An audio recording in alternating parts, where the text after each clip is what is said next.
Oh, nggak bisa. Oke, sip. Oke.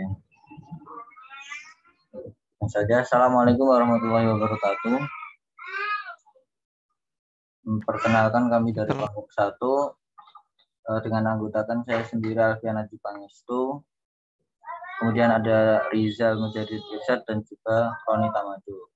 Di sini kami akan menjelaskan tentang diskusi kami mengenai fire hazard and control. Langsung saja menuju ke topik pembahasan. Di sini ada 6 poin. Yang pertama ada pengertian kebakaran dan regulasi. Dan yang kedua karakteristik kebakaran. Yang ketiga prinsip akibat. Yang keempat sarana prasarana. 5 keadaan darurat kebakaran. Dan yang keenam strategi evakuasi kebakaran. Yang pertama adalah pengertian definisi kebakaran. Nah, kebakaran itu adalah nyala api baik kecil maupun besar pada tempat, situasi, dan waktu yang tidak dikehendaki yang bersifat merugikan. Nah, pada umumnya itu sulit untuk dikendalikan. Kebakaran juga termasuk dalam salah satu kategori kondisi darurat di lingkungan perusahaan, baik dari luar maupun dalam lokasi tempat kerja. Mencegah kebakaran adalah segala upaya untuk menghindarkan terjadinya kebakaran. Nah, untuk resiko kebakaran ini adalah perkiraan tingkat keparahan apabila terjadi kebakaran. Nah, poin-poinnya itu biasanya tingkat kemudahan terbakar atau flammability. Kemudian yang kedua, jumlah dan kondisi bahan. Nah, itu digambarkan dengan kecepatan laju menjalarnya api dan seberapa besar tingkat paparan dan ancaman kerugian. Kemudian yang ketiga, tingkat paparan. Nah, itu seberapa besar nilai material yang terancam atau berapa orang yang terancam. Selanjutnya,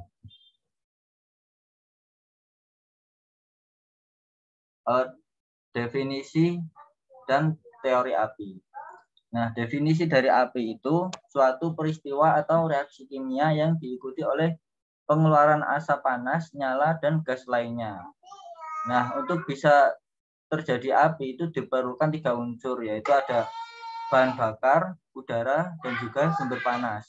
Nah, ketika 3 unsur itu berada dalam satu konsentrasi, maka timbullah oksidasi atau proses pembakaran. Nah, untuk penyebab kebakaran itu sendiri terjadi karena manusia, peristiwa alam, penyalaan sendiri, atau dan unsur kesengajaan. Nah, untuk penyebab kebakaran yang diakibatkan manusia itu biasanya kurang pengetahuan tentang penanggulangan kebakaran, kurang hati-hati dalam menggunakan alat atau bahan yang dapat menimbulkan api, dan kurang kesadaran atau tidak disiplin. Nah, untuk peristiwa alam ini biasa terjadi karena cuaca, gunung berapi, sinar matahari, gempa bumi, atau petir. Nah, untuk faktor kesengajaan ini biasa karena sabotase dan lain-lain. Nah, untuk pemadaman itu sendiri, memadamkan kebakaran adalah suatu teknik menghentikan reaksi pembakaran atau nyala api. Dapat dilakukan dengan prinsip menghilangkan salah satu atau beberapa unsur dalam proses nyala api. Nah, nyala api ini bisa dipadamkan dengan menurunkan temperatur, membatasi oksigen, menghilangkan atau memindahkan bahan. Nah, di sini gambar ini disebut sebagai segitiga api. Seperti itu. Selanjutnya, prinsip dari perpindahan panas dan penyebaran api. Prinsip panas dan penyebaran api adalah sebagai berikut. Yang pertama itu ada konveksi, yang kedua konduksi, ketiga radiasi, keempat pembakaran langsung, dan yang kelima itu api dan asap yang menyebar di gedung. Nah, untuk prinsip perpindahan panas konveksi ini ya, disebut perpindahan panas melalui cairan. Nah, untuk konduksi ini perpindahan panas melalui bahan yang mudah terbakar sehingga menyebabkan kebakaran dan dapat menghancurkan material. Untuk yang ketiga, radiasi. Ini perpindahan panas melalui pancaran gelombang panas. Kemudian yang keempat ini pembakaran langsung. Ini efek dari bahan yang mudah terbakar yang mendapatkan kontak langsung dengan api sehingga menyebabkan api menyebar.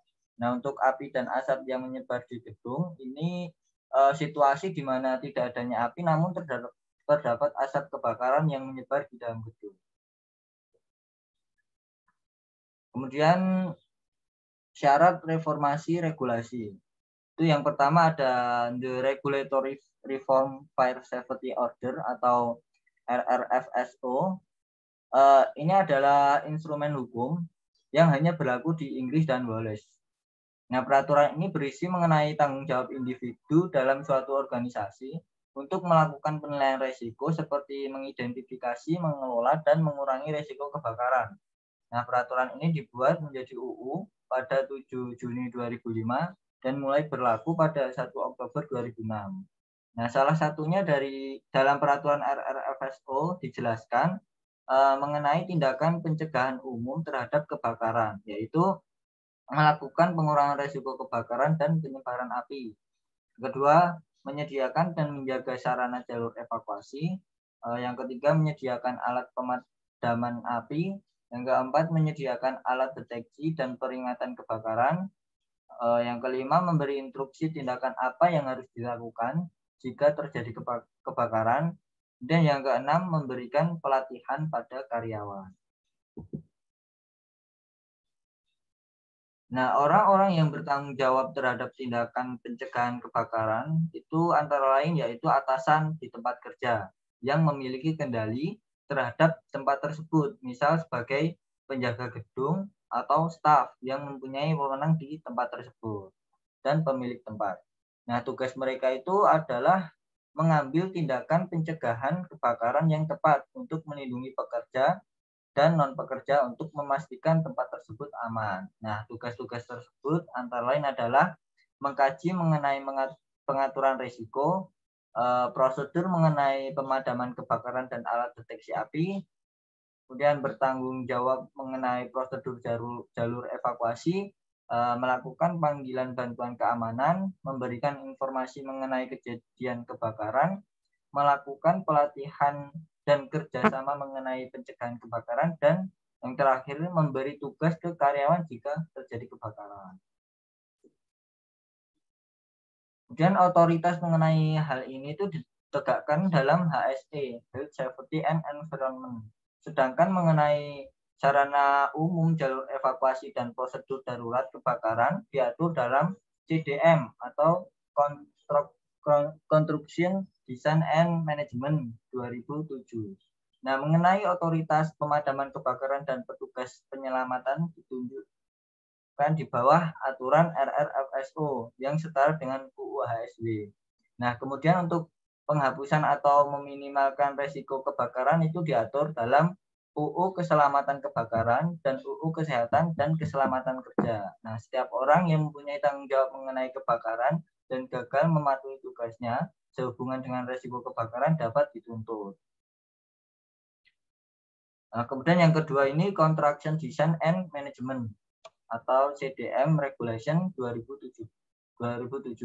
Nah, pada dasarnya CDM 2007 ini bertujuan untuk meningkatkan standar kesehatan dan keselamatan dalam industri. Nah, konstruksi dengan menempatkan tugas kepada orang yang bertanggung jawab dalam pekerjaan konstruksi. Misalnya, persiapan lokasi atau konstruksi, kemudian perubahan, perbaikan, renovasi, pemeliharaan, dan pembongkaran bangunan. Nah, beberapa peraturan yang berkaitan dengan kebakaran itu adalah yang diatur pada Regulation nomor 39 ya. Itu tentang prosedur darurat mengenai prosedur kebakaran yang sesuai dengan prosedur evakuasi, pengenalan pada pekerja, dan pengujian peraturan. Nah, untuk regulasi 40 ini mengatur tentang jalur evakuasi. Nah, untuk rute dan jalur evakuasi kasus kebakaran harus memenuhi hal sebagai berikut. Yang pertama, memiliki jumlah yang cukup dengan kapasitas bangunan. Dan yang kedua, harus langsung menuju tempat aman yang memungkinkan. Kemudian yang ketiga, tidak ada hambatan apapun dalam jalur evakuasi. Dan yang keempat, dilengkapi dengan lampu emergensi. Nah, untuk regulasi 41 ini tentang pemadam kebakaran dan pendeteksi api atau kebakaran. Nah, alat pendeteksi api dan pemadam kebakaran ini diatur sebagai berikut. Yang pertama itu alat pemadam kebakaran sesuai. Yang kedua, sistem alarm dan alat pendeteksi api yang sesuai. Kemudian yang ketiga ini perawatan yang benar, penilaian dan pengujian. Kemudian mudah diakses. Kemudian yang kelima, pelatihan untuk setiap orang di tempat kerja terhadap peralatan pemadam kebakaran. Kemudian yang ketujuh, pemberian instruksi sebelum bekerja terhadap tempat yang mempunyai risiko kebakaran. Nah, untuk regulasi yang ke-46 ini membahas yang tidak ada di CDM 2007. Nah, ini untuk dasar hukum pengawasan penanggulangan kebakaran di Indonesia. Nah, itu diatur dalam yang pertama itu di UU nomor 1 tahun 1970 tentang keselamatan kerja. Nah, ini untuk pasal 3 ayat 1 ini berisi tentang syarat-syarat keselamatan kerja. Nah, itu untuk mencegah, mengurangi, dan memadamkan kebakaran, kemudian memberikan keselamatan jalan untuk penyelamatan diri pada waktu kebakaran, kemudian yang ketiga, mengendalikan penyebaran panas, asap, dan gas. Nah, untuk pasal 9 ayat 3, ini mengatur kewajiban pengurus, yaitu menyelenggarakan latihan penanggulangan kebakaran. Nah, untuk yang kedua, ini Permenaker RI nomor 4/Men/1980. Ini mengatur tentang syarat-syarat pemasangan dan pemeliharaan APAR.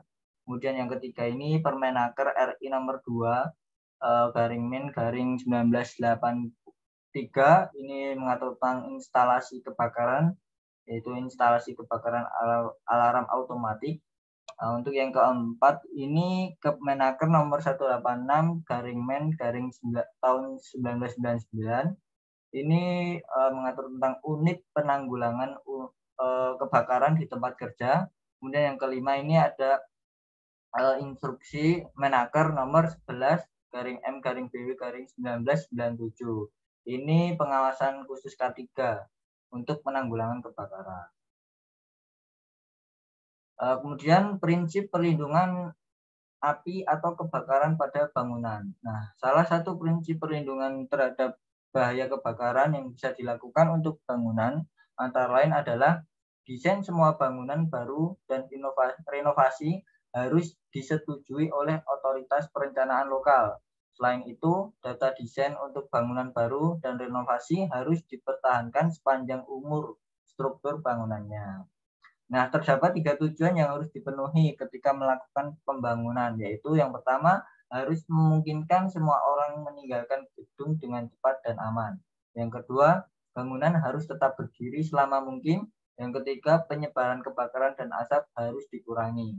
Nah, untuk fire loading atau beban api, ini bangunan digunakan untuk mengklasifikasikan jenis penggunaan bangunan. Nah, semakin tinggi beban api, semakin banyak upaya yang diperlukan untuk mengimbangi hal tersebut dengan membangun standar ketahanan tahan api yang lebih tinggi. Nah, di Inggris itu beban api diklasifikasikan sebagai berikut. Untuk kelas 1, ini permukaan nyala api yang sangat rendah. Untuk kelas 2 itu permukaan penyebaran api yang rendah. Kemudian yang ketiga, permukaan nyala api sedang. Untuk kelas 4, permukaan penyebaran api cepat. Untuk kelas 0-nya ini sebagai kelas tambahan, yaitu dari bahan yang tidak mudah terbakar atau dalam kondisi tertentu tidak mudah terbakar di suatu sisi dan mudah terbakar di sisi lain. Selanjutnya, metode pemadaman api. Nah, untuk metode pemadaman api ini ada 4. Yang pertama itu cooling. Itu mengurangi suhu menggunakan air. Nah, kemudian yang kedua itu smothering, yaitu membatasi oksigen yang tersedia dengan mencegah campuran oksigen dan uap yang mudah terbakar, misalnya dengan busa. Kemudian yang ketiga itu starving, yaitu membuang sumber bahan bakar dengan mematikan daya listrik, mengisolasi aliran cairan yang mudah terbakar, atau membuang kayu dan tekstil.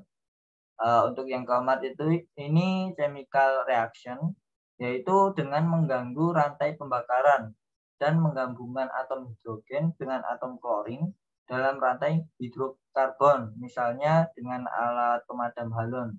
Halons ini umumnya ditarik halons ini ditarik karena efek merugikan terhadap listrik terhadap lingkungan, yaitu sebagai agen perusak lapisan ozon.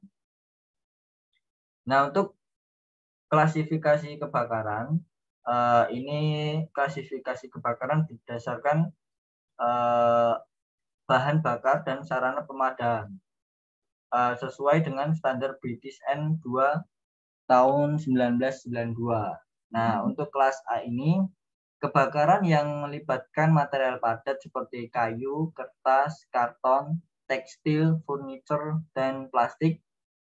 Umumnya ini terdapat bara api menyala selama pembakaran. Nah, pada kelas pembakaran ini dipadamkan dengan pendingin, yaitu menggunakan air.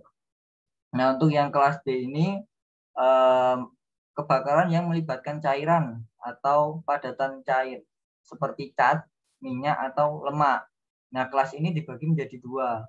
Yang pertama kelas B1 dan yang kedua kelas B2. Kelas B1 ini cairan yang dapat larut dalam air seperti cairan metanol. Nah, ini biasanya dipadamkan dengan karbon dioksida, kemudian semprotan air dan cairan penguapan. Nah, untuk kelas B2 ini cairan yang tidak larut dalam air seperti bensin dan minyak. Nah, biasanya dipadamkan dengan busa, karbon dioksida, air ringan, dan cairan penguapan. Nah, untuk kelas C, kebakaran yang melibatkan gas seperti gas alam atau gas cair seperti butana atau propan. Nah, ini biasanya dipadamkan dengan busa bersama dengan air untuk mendinginkan setiap tempat yang terlibat atau di dekatnya. Nah, untuk kelas D ini kebakaran yang melibatkan logam seperti aluminium atau magnesium. Nah, ini biasanya dipadamkan dengan alat pemadam bubuk kering khusus. Nah, untuk kelas F ini kebakaran yang melibatkan minyak goreng atau minyak yang bersuhu tinggi di perusahaan catering atau restoran besar.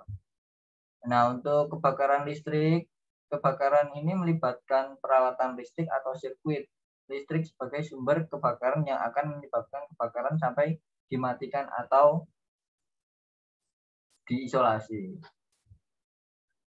Nah, berikut ini klasifikasi kebakaran menurut NFPA, National Fire Protection Association Amerika. Nah, ini untuk kelas A, ini padat non-logam, itu untuk kertas, kain, plastik, kayu. Ini biasanya pemadamannya menggunakan air, uap air, pasir, busa, karbon dioksida, kemudian serbuk kimia kering, dan cairan kimia. Nah, untuk kelas B ini gas, uap, cairan, biasanya ini metana, amonia, solar. Ini untuk pemadamannya karbon dioksida, kemudian serbuk kimia kering, dan busa. Nah, untuk kelas yang C ini listrik, biasanya jadi arus pendek. Ini untuk pemadamannya ini dengan CO2, serbuk kimia kering, dan uap air. Nah, untuk kelas D itu logam, biasanya aluminium, tembaga, besi, baja. Untuk pemadaman menggunakan serbuk kimia, sodium klorida, dan grafit. Nah, untuk radioaktif ini atau kelas E, ini bahan-bahannya ya radioaktif, pemadamannya belum diketahui secara spesifik.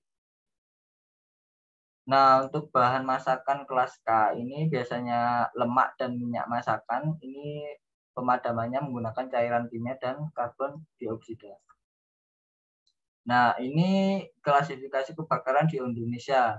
Ini dituangkan dalam Peraturan Menteri Tenaga Kerja dan Transmigrasi RI nomor 4/Men/1980 tentang syarat-syarat pemasangan dan pemeliharaan alat pemadam api ringan yang diadopsi dari NFPA 10, yaitu kebakaran bahan padat kecuali logam. Ini termasuk golongan A.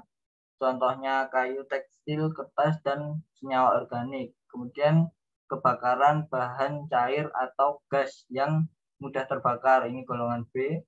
Itu contohnya gas mudah terbakar, bensin, alkohol, dan minyak tanah. Untuk yang keempat, ini kebakaran instalasi listrik bertegangan. Ini golongan C.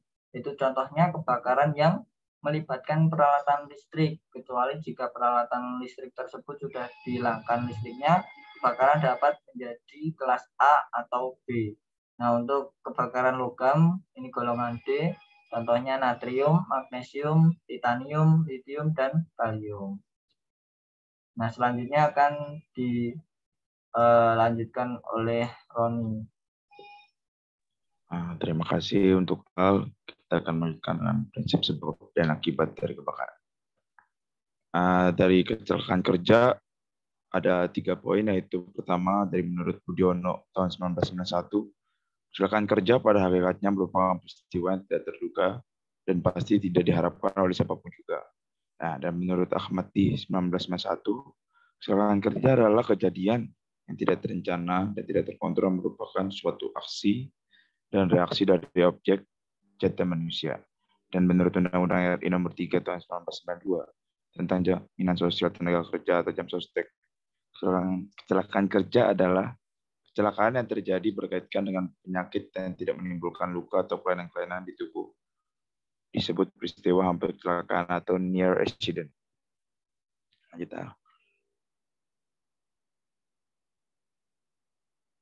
Nah, ini kita akan bahas tentang menurut Sujono tahun 1994, kecelakaan kerja dibagi menjadi 2 kategori, yaitu kecelakaan industri dan kecelakaan dalam perjalanan. Kita akan membahas tentang kecelakaan industri atau industrial accident, yaitu kecelakaan yang terjadi di tempat kerja karena adanya sumber bahaya atau bahaya di tempat kerja.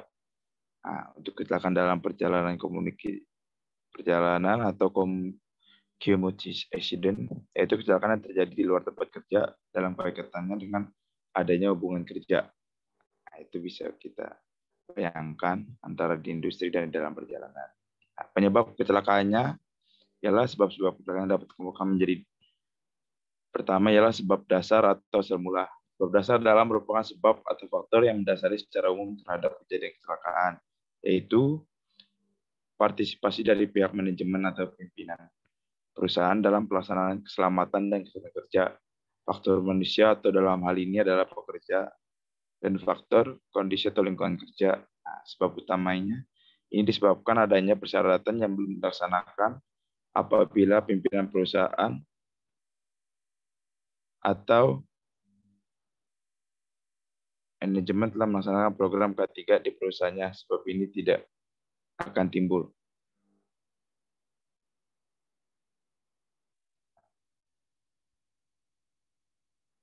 Kondisi sebab utama yang kita kenal yaitu kondisi yang tidak aman atau Sorry Ron, saya potong. Ini benar presentasimu? Iya, Pak. Hubungannya dengan fire apa nggak kejauhan ya? Nah, ini membahas tentang kecelakaan dari kebakarannya, Pak. Oke, langsung aja. Oke, langsung kita lanjut. Kondisi yang tidak aman atau unsafe condition, pengamannya tidak memenuhi syarat.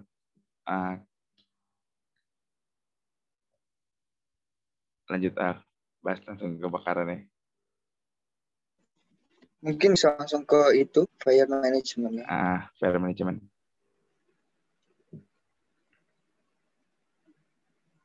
Lagi ya. Oke, kita akan bahas langsung masuk tentang fire safety management. Nah, di sini ada pre-fire control, ada in-case fire control, dan post-fire control. Lanjut, kita akan bahas tentang dalam. Nah, dari pre-fire control sendiri, yang pertama adalah kebijakan dan komitmen.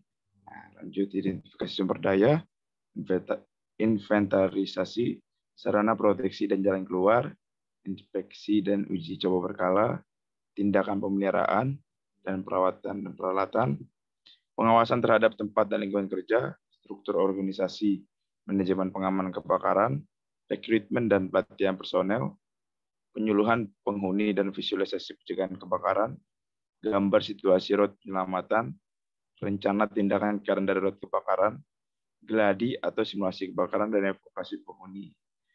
Nah, untuk dari pre-fire control. Kita. Nah, in case fire control itu adalah fire emergency plan. Nah, yang pertama ialah yang mendeteksi. Nah, setelah dideteksi lalu terjadi alarm, lalu pemadaman lokalisir, lalu evakuasi, ini yang dilakukannya. Lalu rescue dan P3K, lalu kita amankan. Nah, selanjutnya ialah post fire control. Nah, ini untuk kita pertama lakukan adalah investigasi, analisis, rekomendasi, dan rehabilitasi. Nah, ini dari Safety Management Penanggulangan Kebakaran POAC dan PDCA. Nah, POAC itu ialah Planning, Organizing, Act Control, dan PDCA itu Plan, Do, Check, and Action. Nah, untuknya adalah ini peningkatan terus-menerus. Nah, itu kebijakan keamanan kebakaran, pengendalian kebakaran sebelumnya adalah penilaian resiko kebakaran, sistem izin kerja, pemeliharaan preventif, inspeksi, dan pengujian. Nah, setelah itu rencana darurat kebakaran ialah pengorganisasian, pembinaan dan pelatihan, gladi terpadu atau fire drill. Setelah itu pengendalian pasca kebakaran. Nah, ya kita masuk pencegah kebakaran. Setelah kita mengetahui pengklasifikasinya, prinsip pemadam dan perlengkapan pemadaman suatu kebakaran, maka kita harus bisa mengelola semuanya itu menjadi suatu sistem manajemen atau pengelolaan pencegahan bahaya kebakaran. Kita mengambil contoh dari pengelolaan pencegahan kebakaran pada bangunan tinggi. Nah, kita yang pertama adalah identifikasi bahaya yang dapat mengakibatkan kebakaran pada gedung itu. Contohnya ialah kayak melihat bahan bahaya yang ada di situ seperti karpet, kertas, karet, dan lain-lain. Lalu kita sumber panasnya seperti listrik statis, nyala api rokok, dan lain-lain. Lalu masuk dengan penilaian risiko. Risiko tinggi karena merupakan bangunan tinggi yang banyak orang.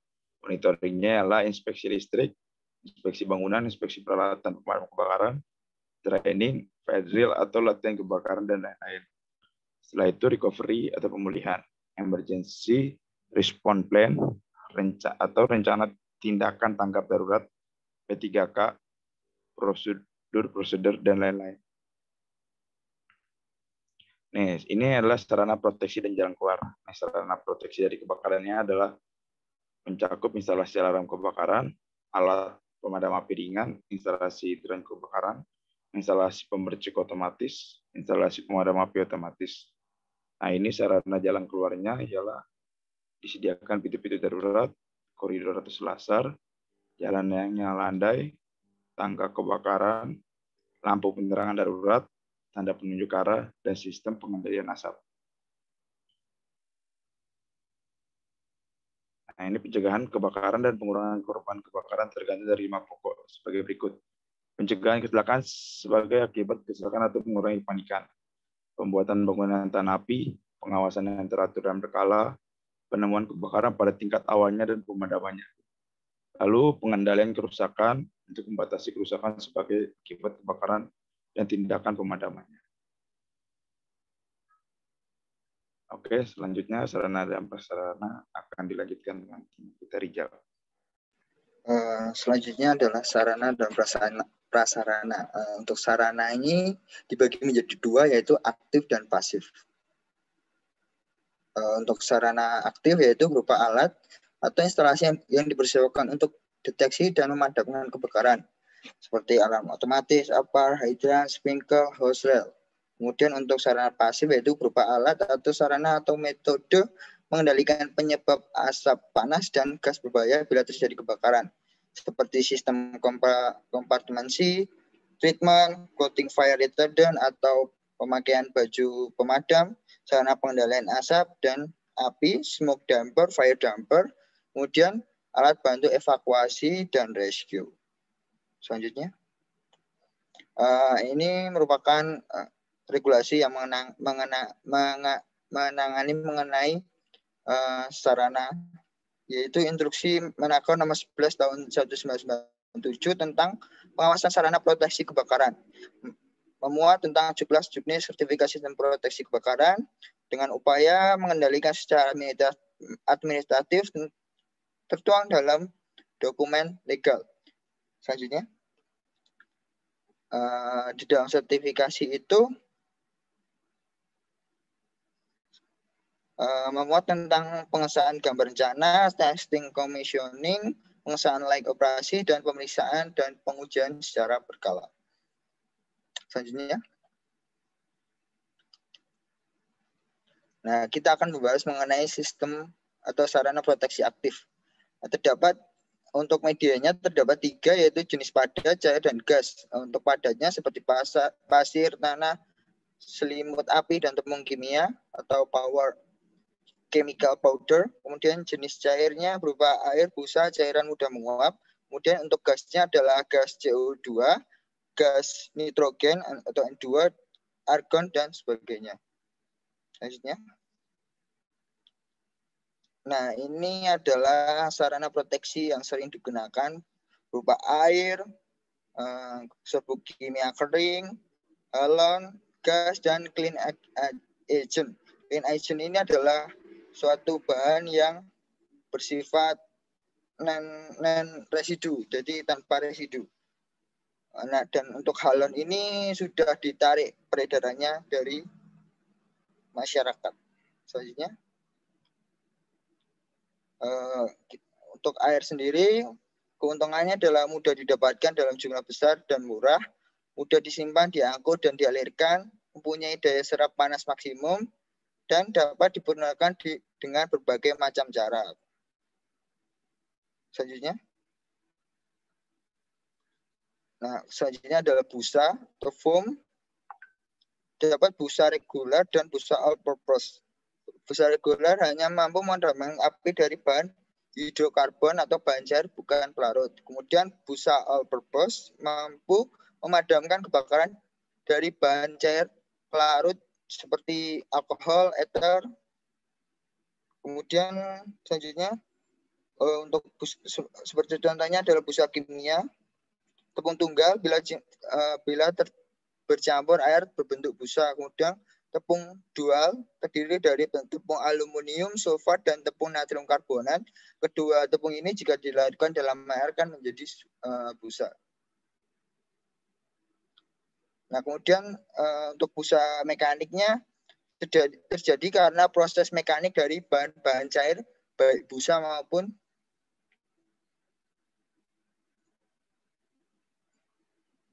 selanjutnya.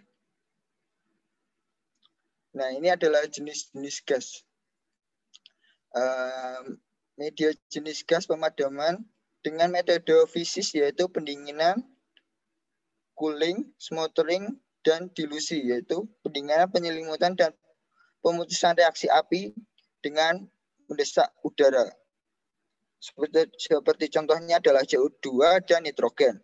Keuntungannya murah, bersih, mudah didapatkan di pasaran, dan dapat memadamkan api jenis listrik. Kemudian kerugiannya adalah memerlukan wadah yang berat dan sulit bergerak. Selanjutnya, nah, ini adalah tipe-tipe APAR atau alat pemadam api ringan berdasarkan Peraturan Menteri Tenaga Kerja Nomor Peraturan 04 Menteri 1980. Untuk tipe keringnya dari chemical, gas CO2, clean agent, ini adalah bahan yang ada di dalam APAR tersebut. Kemudian untuk tipe basahnya air dan busa. Nah, untuk APAR ini dapat dioperasikan satu orang untuk pemadaman mula kebakaran atau awal munculnya kebakaran ukurannya apinya kecil. Kemudian ya harus siap pakai pada waktunya, mudah dilihat dan mudah diambil, kondisi baik, setiap orang dapat mengoperasikan dengan benar, tidak membanjakan dirinya. Selanjutnya, nah ini berdasarkan hal yang saya jelaskan tadi, maka menurut klasifikasinya, klasifikasi kebakaran dari A sampai D dapat disimpulkan bahwa untuk kelas A paling efektif digunakan untuk memadamkan api adalah jenis media pemadamnya air, kemudian untuk kelas B paling efektif adalah busa, kemudian untuk kelas C adalah clean agent, dan kelas D adalah khusus untuk powder atau bubuk kimia seperti itu. Selanjutnya, nah ini tanda pemasangan untuk aparnya. Lanjut. Nah, ini tipe konstruksinya untuk aparnya terdapat ada dua, yaitu storage pressure dan cartridge. Nah, perbedaan antara keduanya ini terletak pada sebenarnya cuma untuk cartridge ini ada untuk tabung tekanannya dipisah antara tabung utama dan tabung tekanan. Jadi seperti gambar ini yang di sebelah kanan. Kemudian untuk storage pressure-nya ini langsung keduanya menyatu antara tabung utama dan N2 atau nitrogennya. Selanjutnya, ini sarana proteksi pasif. Sistem kompartemensi yaitu sistem yang memisahkan antara gedung yang memiliki resiko tinggi dan gedung yang memiliki resiko rendah. Kemudian treatment atau clothing fire retardant atau disediakannya baju pemadam, kemudian sarana pengendalian asap dan api, smoke control system, sarana evakuasi, dan yang terakhir adalah alat bantu evakuasi dan rescue. Lanjutnya. Nah, seperti yang saya jelaskan tadi, untuk aktif adalah proteksi aktif adalah deteksi, alarm, apar, sprinkle, hydrant.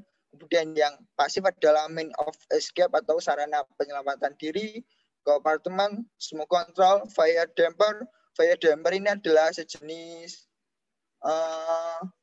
kayak ventilasi yang dapat tertutup secara otomatis ketika terjadi kebakaran.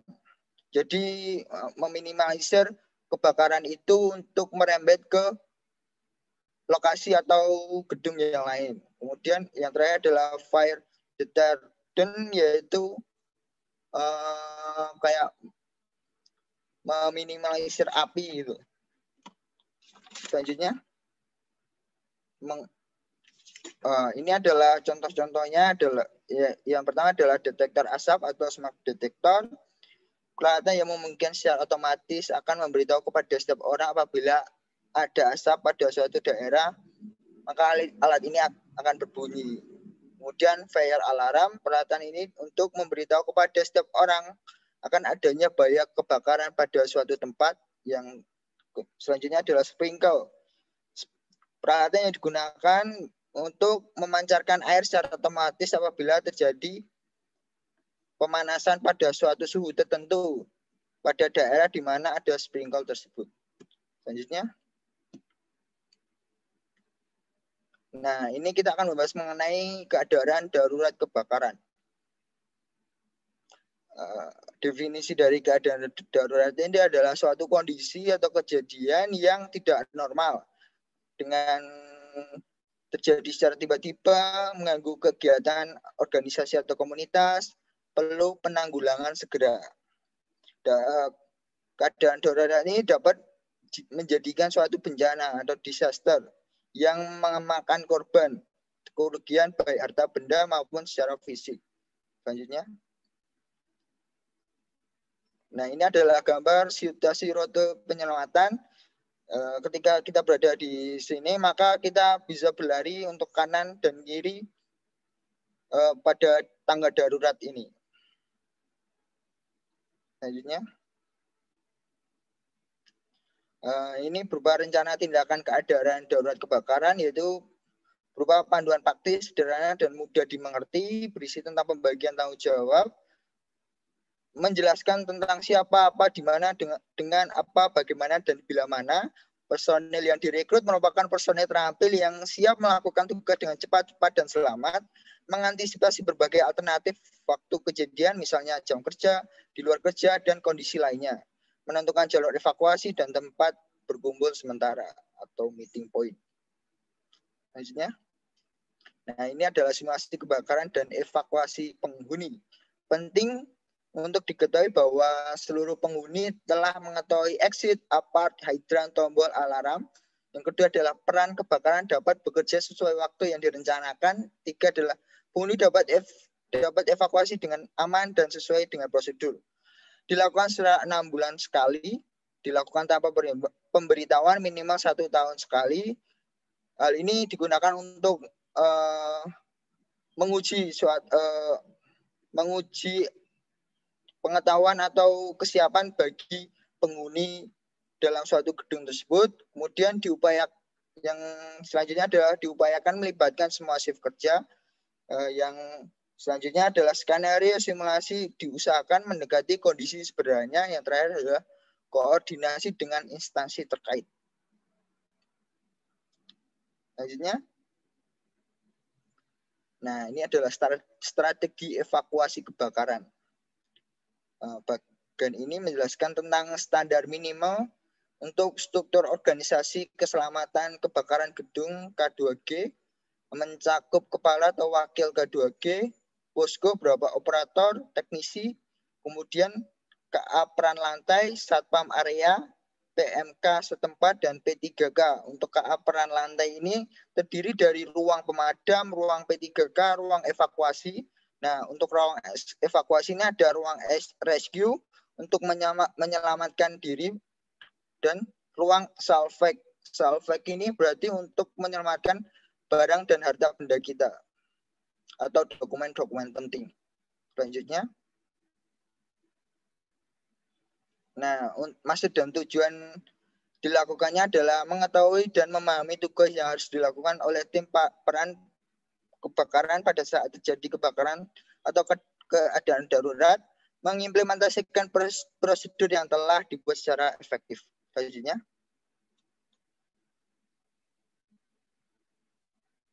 Nah, ini adalah masing-masing tugas, baik tugas kepala atau wakil keselamatan kerja, yaitu yang pertama adalah memastikan dinas pemadam kebakaran sudah dihubungi, menuju ke posko, pastikan bahwa peran kebakaran lantai telah melaksanakan tugas, dan terakhir adalah tetap siaga untuk menerima status laporan dan memperkirakan harus evakuasi bertahap atau evakuasi total. Selanjutnya.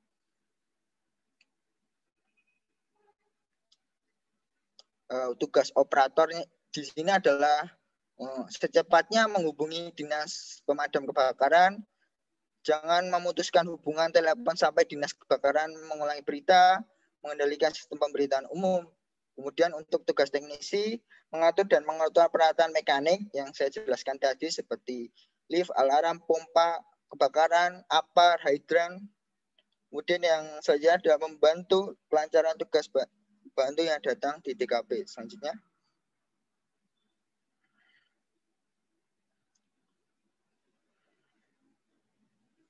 Pada saat mendengar alarm, memeriksa sub-sub panel kebakaran. Apabila kebakaran tidak berada pada lantainya, yakin bahwa lantai sudah siap untuk evakuasi. Apabila kebakaran di lantai, segera laporkan ke posko kebakaran. Nama, jenis yang terbakar, lokasi, situasi, dan memimpin pelaksanaan operasional di lantainya. Selanjutnya.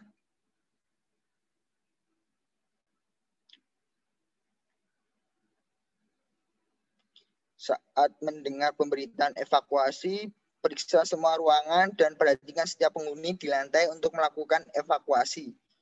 Pada saat evakuasi diberikan perhatian khusus pada orang cacat, hamil, dan anak-anak. Nah, ini adalah suatu kayak evakuasi khusus untuk orang-orang kebutuhan memiliki perhatian khusus atau kebutuhan khusus. Kemudian yang Ketiga adalah pastikan bahwa seluruh penghuni lantainya sudah melakukan perintah.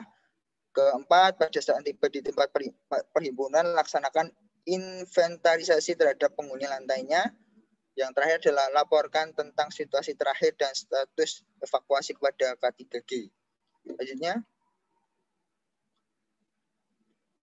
ini satpam area, mengamankan area, mengatur lalu lintas, mengatur perpindahan kendaraan, mengatur kesediaan jalan masuk, menjaga dokumen barang yang diselamatkan, penunjuk jalan, dan selalu berkoordinasi dengan regu atau pihak lain.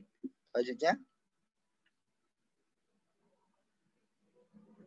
untuk regu pemadam kebakaran yaitu memadamkan dan melokalisir serta menekan kerugian sekecil-kecilnya, memadam kebakaran dengan menggunakan peralatan APAR hidran secara efektif dan efisien, melaporkan terjadinya kebakaran, perkembangan dan hasil pemadaman, selalu berkoordinasi dengan regu atau pihak lain. Selanjutnya,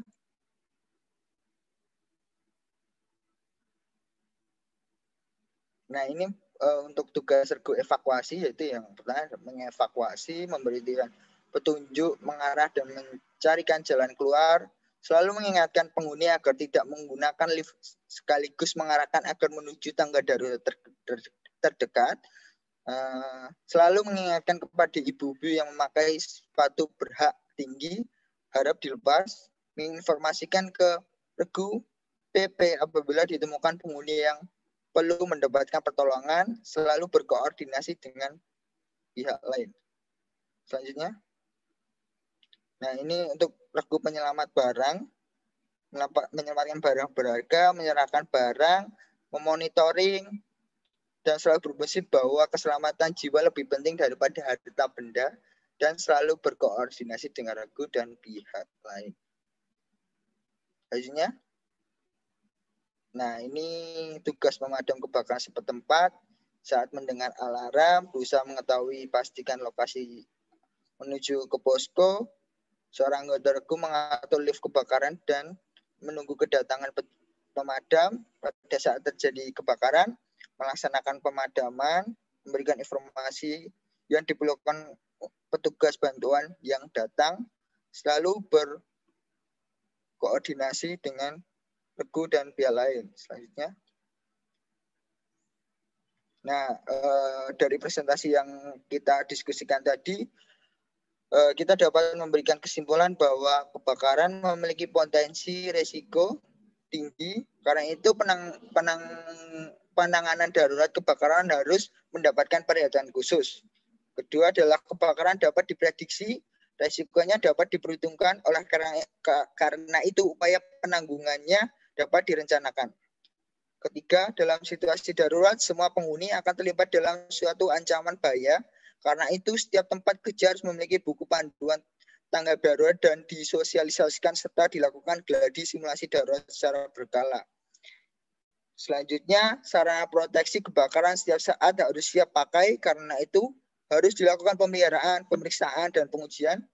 Selanjutnya, sarana evakuasi harus tetap dijamin, tidak terhalang. Dan terakhir adalah manajemen harus memiliki komitmen penanganan darurat kebakaran.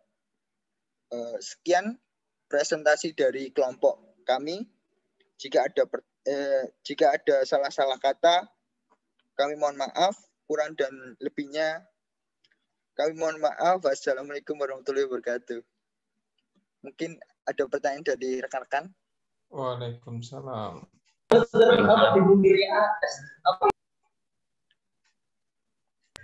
Isinya 50.000. Di Google-nya 1 juta.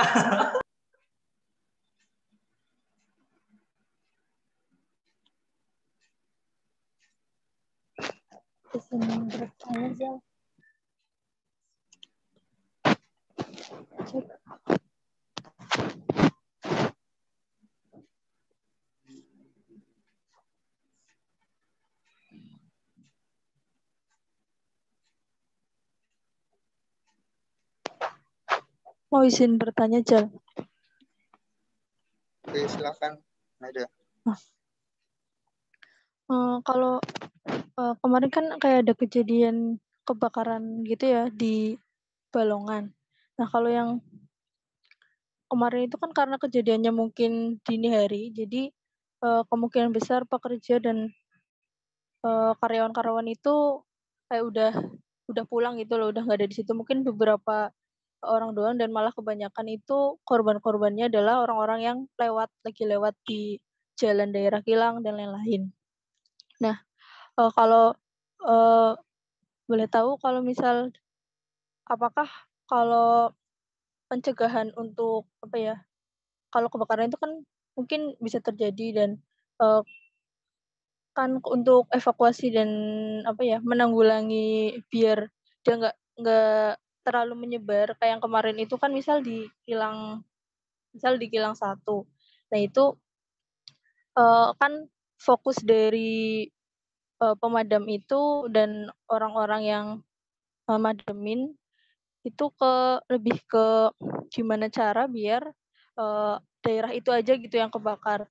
Nah itu apakah ada prosedur biar, dia itu nggak terlalu merambat dan nggak ke daerah warga, terus, eee, apakah juga ada kayak semacam, apa ya, pagar atau gedung atau dan yang lain yang nyebabin dia itu nggak, apa ya, nggak merambat gitu apinya ke daerah warga gitu. Soalnya yang aku lihat itu kayak sangat antisipasi biar apinya itu nggak merambat ke rumah warga gitu. Mungkin itu yang bikin penasaran kemarin sih. Soalnya topiknya mungkin agak mirip. Jadi gitu pertanyaannya. Makasih Jal dan teman-teman.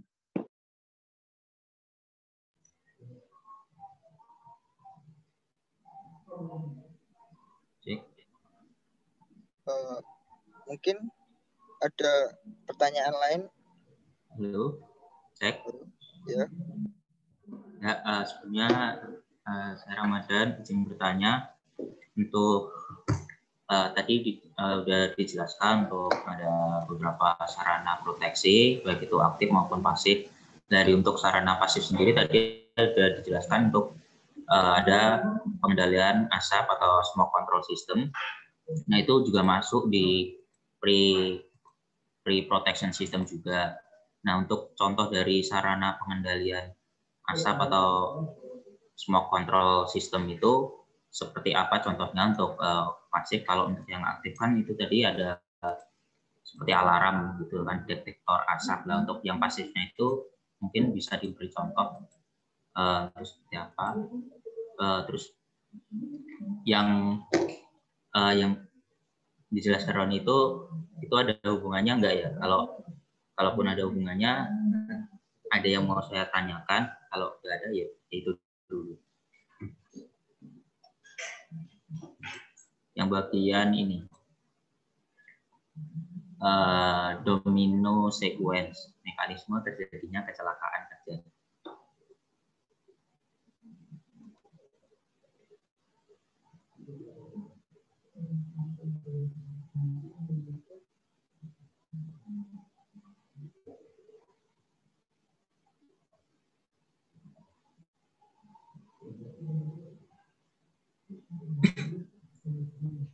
Sebelum dijawab ya, saya ingin mengomentari pertanyaan Nada tadi. Pertama tentang dampak terhadap masyarakat ya. Ini sebenarnya agak susah untuk ini menyangkut budaya juga ya. Sebenarnya itu ada jarak-jarak aman antara pemukiman dengan fasilitas-fasilitas umum strategis seperti itu ya, misalnya bandara, kilang minyak dan sebagainya kan ada. Cuman masalahnya kita itu repotnya itu kita itu nyeleneh gitu. Begitu ada bandara malah pada bikin rumah di sekitar bandara misalnya gitu ya. Tanah-tanah di sekitar bandara jadi mahal. Itu agak nyeleneh karena sebenarnya itu ada jarak tertentu yang nggak boleh jadikan tempat pemukiman. Seperti kilang juga itu, kilang minyak. Karena itu kita sudah tahu ada risiko ledakan dan sebagainya, itu ada jaraknya. Terus terang saya tidak tahu persis jaraknya berapa, tapi pasti diatur itu ya. Cuman masalahnya masyarakatnya tidak tahu atau kadang tidak peduli, kemudian pengawasnya itu kadang-kadang ya sebelum ada kejadian nggak bertindak begitu ya. Seperti kalau misalnya orang jualan PKL itu ya kaki lima itu kan sebelum menjamur belum ditindak itu, padahal aturannya ada itu, nggak boleh jualan di bahu jalan itu kan nggak ada ya. Jadi kadang-kadang ya kita itu negara yang aturannya sudah bagus tapi level pelaksanaannya bermasalah dan masyarakatnya ya memang aneh gitu ya. Seperti yang saya contohkan tadi, misalnya mestinya di sekitar bandara itu tanah jadi murah. Karena itu kan penuh gangguan itu ya, penuh resiko. Lah kalau kita dekat bandara malah mahal. Jadi ini memang keanehan-keanehan kita yang harus diurai dari kita sendiri, dan mungkin panjang sekali nih ceritanya nanti ya. Itu yang perlu kita tahu dulu ya. Nah, nanti jawaban-jawaban terkait dengan yang lebih detail tolong disampaikan oleh Rizal dan teman-teman. Mungkin itu untuk mengomentari dulu ya. Nah, kemudian satu lagi terkait dengan antar kilang ya. Ini juga harus disadari bahwa kebakaran minyak itu sangat khas ya. Kebakaran minyak itu hampir tidak bisa dimatikan. Kalau kalian sempat mengikuti beritanya itu, paginya saat terjadi kebakaran itu, otoritasnya kan menyampaikan menunggu habisnya minyak. Jadi kalau minyak sebesar itu mau dimatikan dengan cara apapun hampir nggak mungkin gitu loh. Ya. Kalau tak mungkin dengan sumber daya yang sangat mahal dan belum tentu efektif juga. Makanya ya ditunggu mati begitu. Nah, makanya di hal-hal yang berisiko seperti itu kan yang dilakukan sebenarnya bukan pemadaman, tapi kan pencegahan. Ingat ini ya, kata kuncinya, pencegahan. Kalau pemadaman itu kalau di kilang minyak hampir nggak mungkin. Nah, kemudian supaya nggak merembet dan sebagainya, sebenarnya itu sudah didesain juga. Tapi kalau terlalu besar kan, yo kadang-kadang apalagi ada hembusan angin dan sebagainya yang kadang-kadang di luar perhitungan dulu, nah itu jadi masalah juga gitu. Tapi setahu saya itu nggak, apakah sempat ke kilang sebelahnya saya nggak tahu persis ya. Tetapi yang ke masyarakat itu yang kita harus tahu bahwa ini sangat kompleks, yang menyangkut budaya, menyangkut sifat buruk, kebiasaan buruk dan sebagainya begitu. Semua ya masyarakat ya regulatornya ya pelaksananya kan gitu ya. Saya pikir begitu ya. Di bandara itu kan juga kalau kalian lihat itu di dekat Danau Huda itu kan ramai banget, itu malah perumahan aja di dekat situ. Yang tadinya sawah jadi perumahan dan sebagainya. Padahal itu kan sangat berisiko. Ya ini yang perlu menjadi pengetahuan kita dan kepedulian kita bahwa hal-hal seperti itu memang sangat berisiko. Oke, silakan.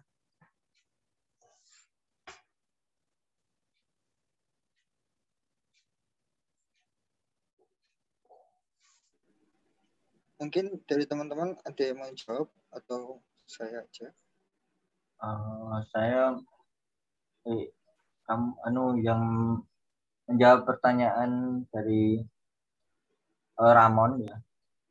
Jadi pertanyaannya ini ya, sarana proteksi kebakaran pasif. Ya, untuk khususnya smoke control system itu contohnya seperti apa gitu. Nah itu untuk sarana proteksi yang kebakaran pasif itu biasanya berupa alat ya, yaitu untuk cara mengendalikan asap atau panas maupun gas yang berbahaya apabila di tempat itu terjadi kebakaran. Nah, di antara sarana proteksi kebakaran pasif itu seperti sistem pemisah bangunan agar tidak terjadi resiko kebakaran yang tinggi seperti itu. Kemudian yang kedua itu biasanya mengevakuasi dengan alat bantu evakuasi seperti itu. Mungkin ada teman yang ingin menambahkan.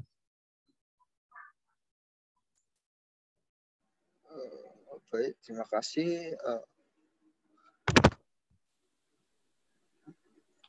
Saya sebenarnya agak bingung untuk pertanyaannya Ramon berkaitan dengan Dominic Sequence itu maksudnya gimana?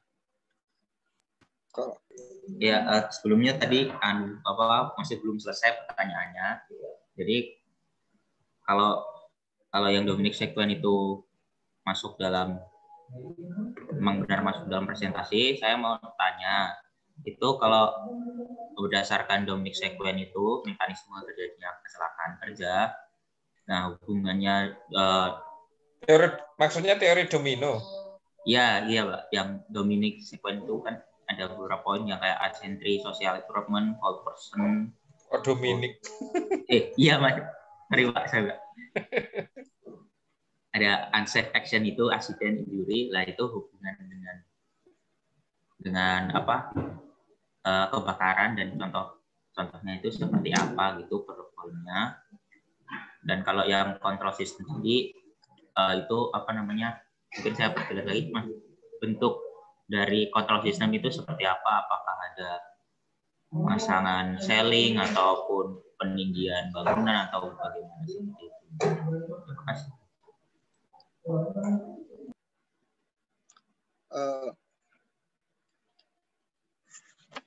Kalau berhubungan dengan teori domino itu, ya tentunya berhubungan kayak semisal kebakaran itu disebabkan oleh manusia, tentunya kita dapat tarik mundur bahwa ternyata perilaku dari seorang pekerja itu agak ceroboh atau melanggar dari prosedur yang telah ditentukan. Kalau untuk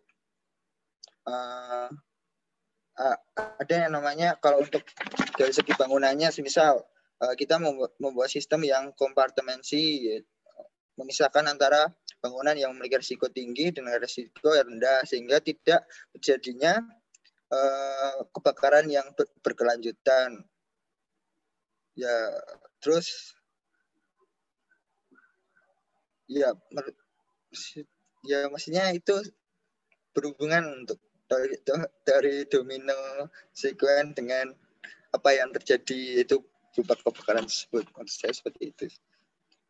Kemudian saya menanggapi mengenai pertanyaan Mbak Nada tadi berkaitan dengan kita mengambil kasus yaitu kebakaran yang ada di Balongan ya. Jadi kemarin saya juga sempat melihat beritanya bahwa salah satu berita itu menunjukkan bahwa kebakaran di Balongan itu diakibatkan dari sambaran petir yang menimbulkan percikan sehingga menimbulkan kebakaran yang dahsyat seperti itu.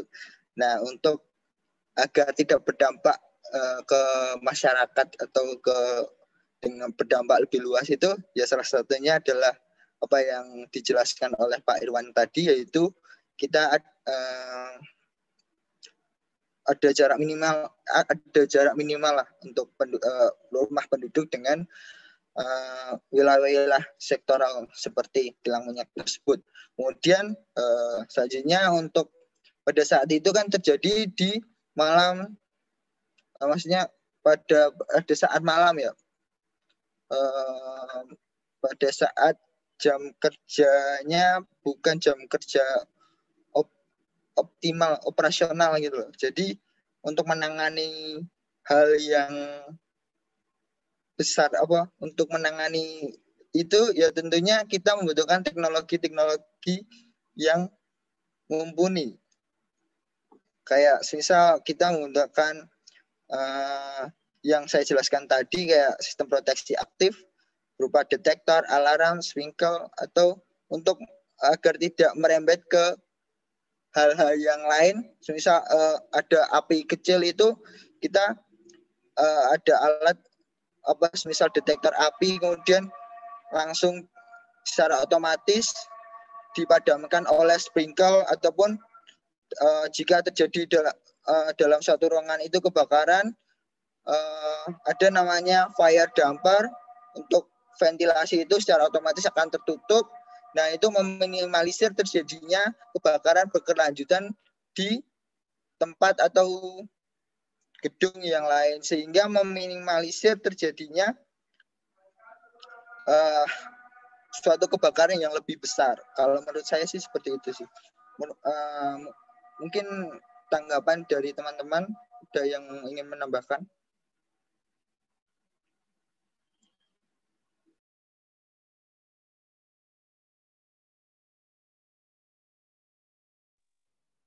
Mungkin saya mau menambahkan dari Rijal juga tadi dari untuk dari kebakaran yang kilang minyak itu, tenda itu mungkin penanggulangannya juga udah ada dari situ, kayak contohnya kayak tempat-tempat titik yang alat-alatnya atau pemadam kebakaran yang pasif, yang aktif. Nah, terus juga di situ pasti udah ada kayak bangunannya juga disiapin untuk pekerja-pekerja yang ada di bagian-bagian tertentu yang masih kerja di situ.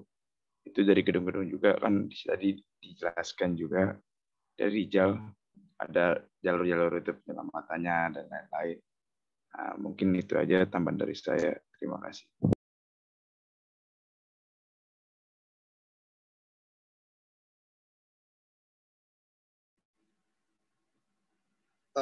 Apakah menjawab untuk pertanyaan dari Ramadan dan Nada? Saya dulu untuk menjawab. Terima kasih.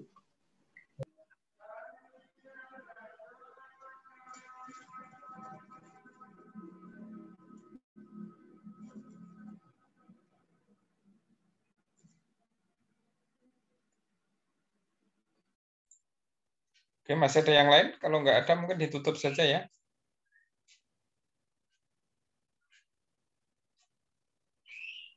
Mungkin ada pertanyaan lain dari teman-teman. Jika tidak ada, kurang dan lebihnya kami mohon maaf. Wassalamualaikum warahmatullahi wabarakatuh. Waalaikumsalam warahmatullahi wabarakatuh. Saya tutup, saya meninggalkan ruangan ya. Assalamualaikum. Terima kasih Pak. Waalaikumsalam.